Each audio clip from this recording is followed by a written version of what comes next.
kontrol di mana warga dapat mengevaluasi proses dan hasil program pembangunan dan terlibat dalam menentukan kelanjutan.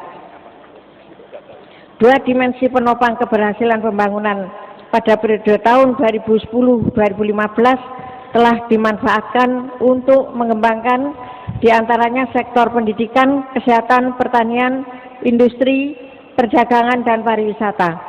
Dengan telah tertatanya secara sektoral berbagai kegiatan pembangunan tersebut, sebagai langkah selanjutnya adalah membangun masyarakat yang kreatif dan mandiri, serta dasar terwujudnya ketahanan pangan untuk menuju swasembada pangan.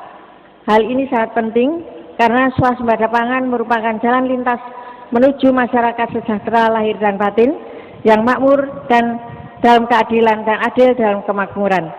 Untuk itulah maka kami telah mengabdikan diri kepada masyarakat pada masa bakti 2010-2015 dengan mempertimbangkan keberlanjutan pembangunan di Kabupaten Kediri, memotivasi internal untuk mengimplementasikan keinginan untuk terus mengabdi diri dengan bekerja sepenuh hati demi kesejahteraan masyarakat Kabupaten Kediri dan dorongan dari berbagai elemen masyarakat untuk melanjutkan pengabdian dengan mencalonkan diri sebagai kandidat Bupati dan Wakil Bupati. Dengan mengucapkan Bismillahirrahmanirrahim, dengan memohon izin dari Allah Subhanahu wa Ta'ala, kami bermaksud mencalonkan diri sebagai bakal calon Bupati dan bakal calon Wakil Bupati Kediri masa bakti 2016-2021. Adapun visi kami adalah visi pembangunan Kabupaten Kediri tahun 2016-2021 terwujudnya ketahanan pangan bagi masyarakat Kabupaten Kediri yang religius, cerdas, sehat, sejahtera, kreatif, dan berkeadilan yang didukung oleh aparatur pemerintah yang profesional. Kemudian visi itu kami jabarkan. Baik, waktu telah habis. Boleh kita berikan tepuk tangan untuk pasangan nomor urut 1. Baru saja kita dengarkan visi misi dan selanjutnya kami akan langsung menuju ke pasangan nomor urut 2. Silakan sampaikan visi misi. Waktu Anda 7 menit dimulai dari sekarang. Assalamualaikum warahmatullahi wabarakatuh. Kami dari tim 2, karena kita adalah teamwork, maka nanti dalam pemaparan kita bagi 2. Saya akan membawakan atau membacakan visi misi, dan saudara saya Arifin akan membawakan tentang program 100 hari dari AA. Terima kasih.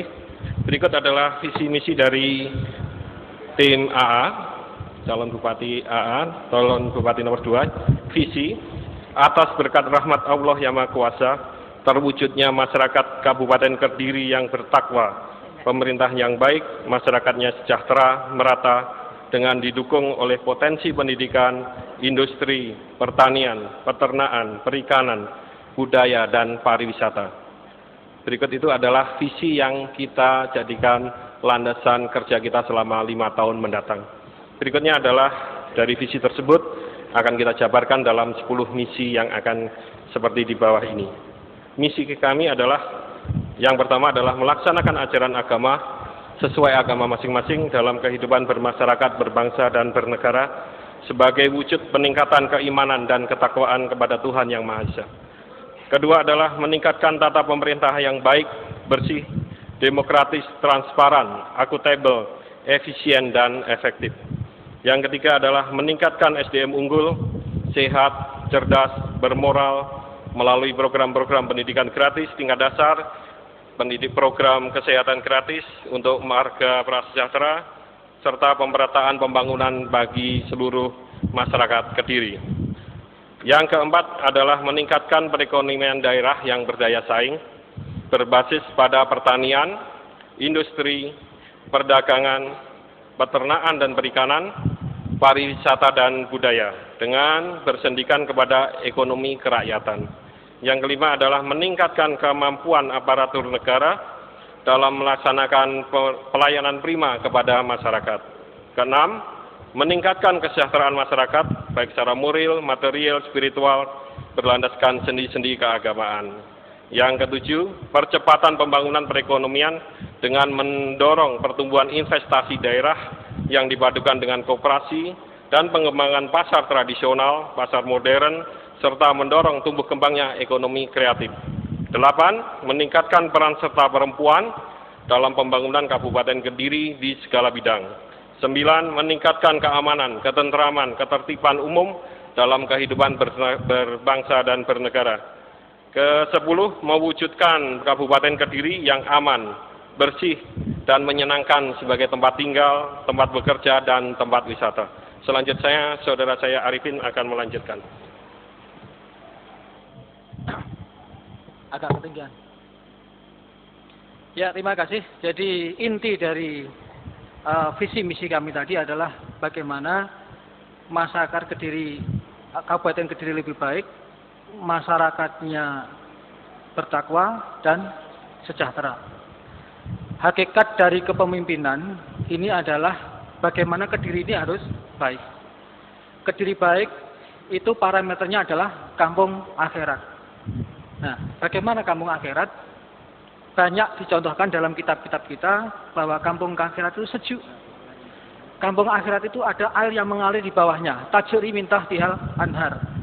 Nah, sehingga harapan kita semua, kalau kita dipercaya oleh masyarakat, maka ke depan Kediri ini akan menjadi Kediri yang sejuk, Kediri yang alirnya subur, mengalir gepah-ripah loh jinawi. Kira-kira itu. Kemudian berkaitan dengan ini semua dibarengi dengan masyarakat yang bertakwa. Apa artinya negeri ini baik kalau masyarakatnya tidak bertakwa? Kita tidak aman, kita banyak pencurian, kita tidak sportif, dan lain sebagainya. Ini adalah menjadi bagian dari target kepemimpinan kita ke depan. Bapak Ibu sekalian yang dirahmati Allah, cita-cita ini harus kita wujudkan bersama-sama masyarakat. Pemimpin yang baik adalah pemimpin yang dirundukan kehadirannya, pemimpin yang diikuti perintah-perintahnya, pemimpin yang dipercaya ucapan-ucapannya. Ini adalah bagian dari bagaimana membangun kebersamaan. Masyarakat tidak hanya menjadi objek, tetapi ke depan masyarakat juga menjadi subjek. Masyarakat diajak membangun kebersamaan. Bagaimana mewujudkan cita-cita bersama.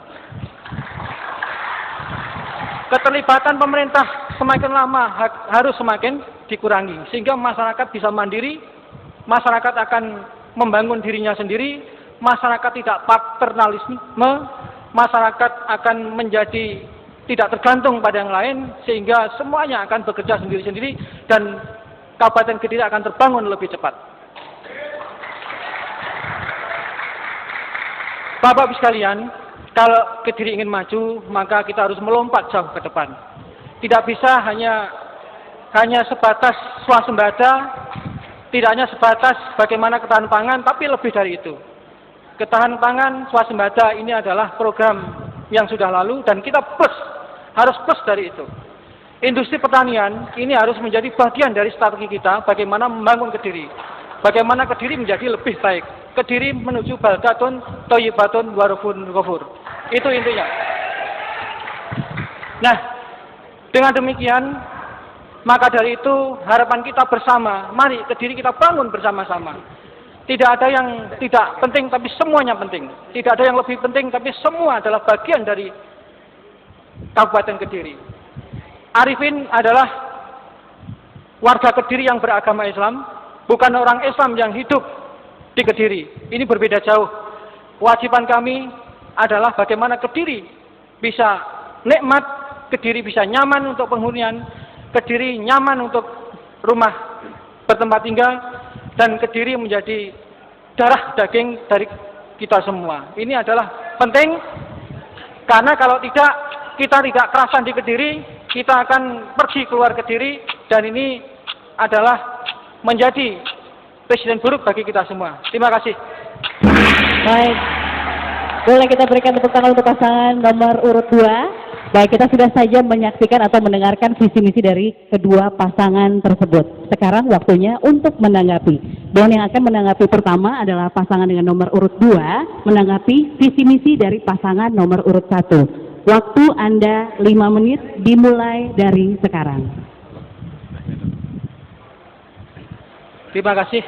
Mohon maaf Ustadz, Bunda, ini berkaitan dengan kewajiban kami untuk bertanya sesuai dengan visi misi Bapak Ibu sekalian.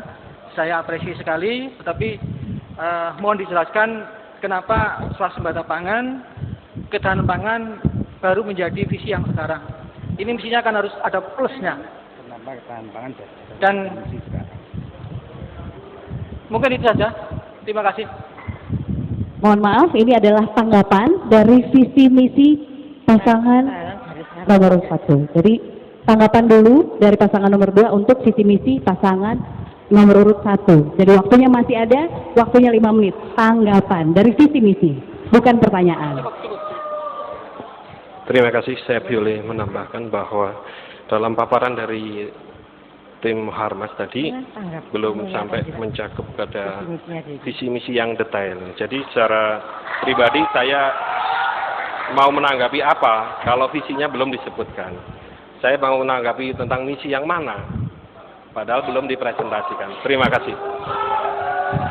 Baik, waktunya masih ada, mungkin calon wakil bupati ingin menanggapi? Tidak ada, baik. Boleh kita berikan tepuk tangan dulu untuk pasangan nomor urut 2. Dan selanjutnya, hal yang sama, pasangan nomor urut 1 akan menanggapi visi misi dari pasangan nomor urut 2. Waktu bicara 5 menit, dimulai dari sekarang. Terima kasih. Ya, selamat malam calon nomor 2. Kami menanggapi visi misi dari paslon AA. Yang pertama disebutkan di sana pemerintah yang baik serta masyarakat yang lebih sejahtera. Ini masih mengambang menurut saya. Tolong dijelaskan indikator kesejahteraan dan pemerintahan yang baik itu yang bagaimana. Masih mengambang. Kemudian di misi Anda disebutkan ada pasar yang tradisional tapi modern. Ini realitasnya bagaimana? Modern ini dua dikotomi yang harus dipisahkan, tetapi Anda kolaborasikan. Mungkin ini menjadi masukan yang baru yang saya ingin dengar. Kemudian yang misi kelima itu Anda menyebutkan ada pelayanan prima, di mana sekarang ini sudah pelayanan prima itu jadi satu bagian daripada reformasi birokrasi. Dari 9 item itu adalah pelayanan. Anda hanya menekankan pada pelayanan, di mana reformasi birokrasi. Terima kasih.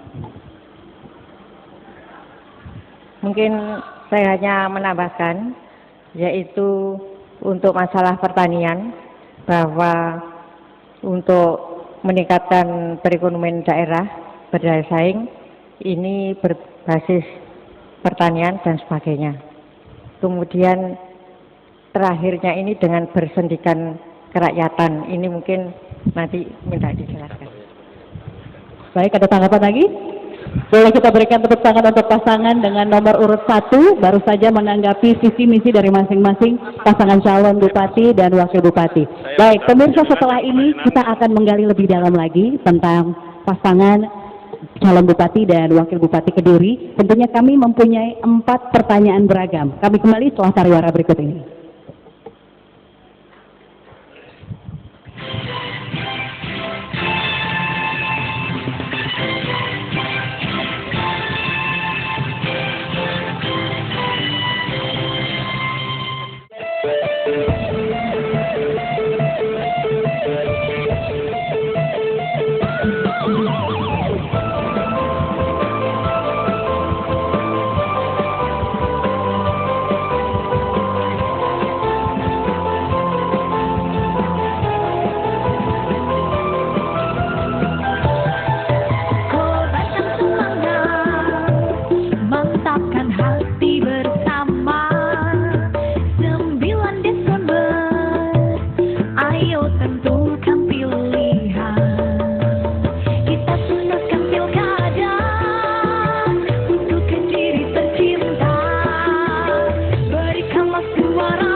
Pemirsa, terima kasih Anda masih bersama kami dan disiarkan langsung dari Gedung Bagawan Tabari Kediri. Kita masih di debat publik calon Bupati dan Wakil Bupati Kediri 2015. Dan untuk segmen pada malam hari ini, kami mempunyai 4 pertanyaan beragam, di mana masing-masing pasangan calon ini akan menjawab, menanggapi, kemudian nanti akan juga menjawab, mengelaborasi langsung. Baik, pertanyaan akan langsung kami hadirkan saat ini.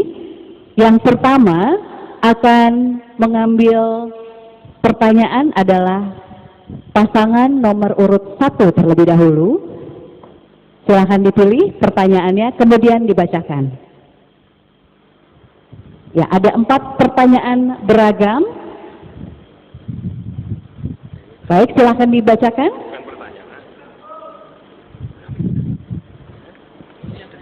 Ini adalah pertanyaan yang akan ditujukan untuk pasangan nomor urut 2. Saya bacakan pertanyaannya. Apabila Anda terpilih menjadi bupati dan wakil bupati, bagaimana strategi saudara untuk mewujudkan harapan masyarakat, yakni mutu pelayanan birokrasi semakin baik? Baik, kita berikan tepuk tangan dulu untuk memberikan semangat. Selanjutnya pasangan nomor urut 2 akan menjawab pertanyaan. Waktu Anda 5 menit dimulai dari sekarang. Terima kasih atas pertanyaannya. Saya coba menjawab tentang sistem pemerintahan yang baik. Menurut kami, hemat kami, bahwa pemerintahan yang baik, bersih, demokratis, transparan, akuntabel, efektif, dan efisien itu meliputi 1, pemerintahan yang bisa memuaskan masyarakatnya. Sebaik apapun pemerintahannya, sebaik apapun bupatinya, kalau masyarakatnya tidak puas, ya nggak bagus lah menurut masyarakat. Yang berikutnya adalah bagaimana cara memuaskan masyarakat tersebut. Adalah dengan meningkatkan tata kelola pemerintahan yang baik melalui peningkatan kualitas birokrasi. Jadi skillnya atau kemampuan birokratnya juga harus baik. Dan tidak lupa bahwa yang paling mendasar kalau saya melihat di Kabupaten Kediri adalah sektor moralitas dari aparatur negara. Jadi skill saja tidak cukup, tapi juga harus ada landasan niat memang benar-benar ingin melayani masyarakat.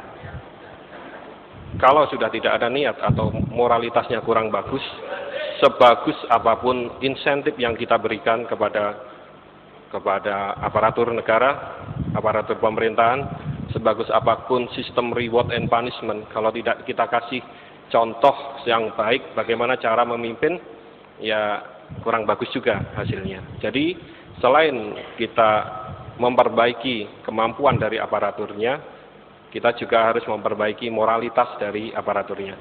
Saudara saya Arifin akan menambahkan. Ya, saya akan menyampaikan pertanyaan sebelumnya, betul ya? Jadi Enggak, menanggapi aparatur saja. Pemerintahan yang baik, pemerintahan yang baik. Jadi salah satunya adalah kita mesti setiap sistem pelayanan kita itu mesti harus punya standar mutu.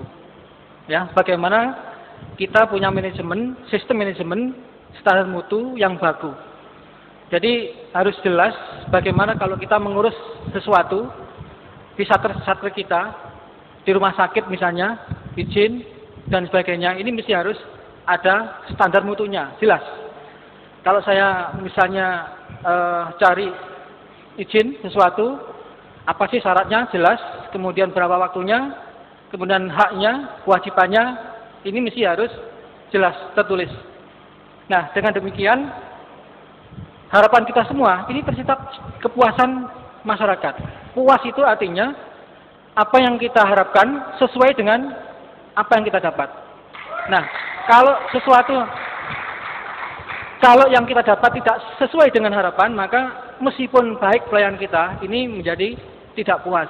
Nah, biasanya begitu. Mungkin itu. Baik, boleh kita berikan tepuk tangan dulu. Masih ada waktu sebenarnya untuk tanggapan.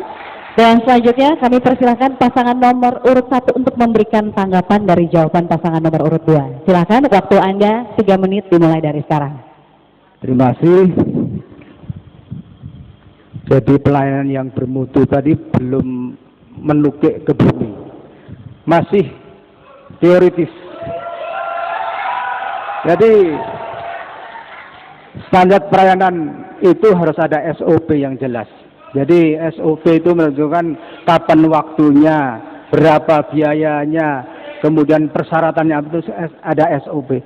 Jadi kalau hanya bermutu saja ini masih kurang dilihat oleh konsumen.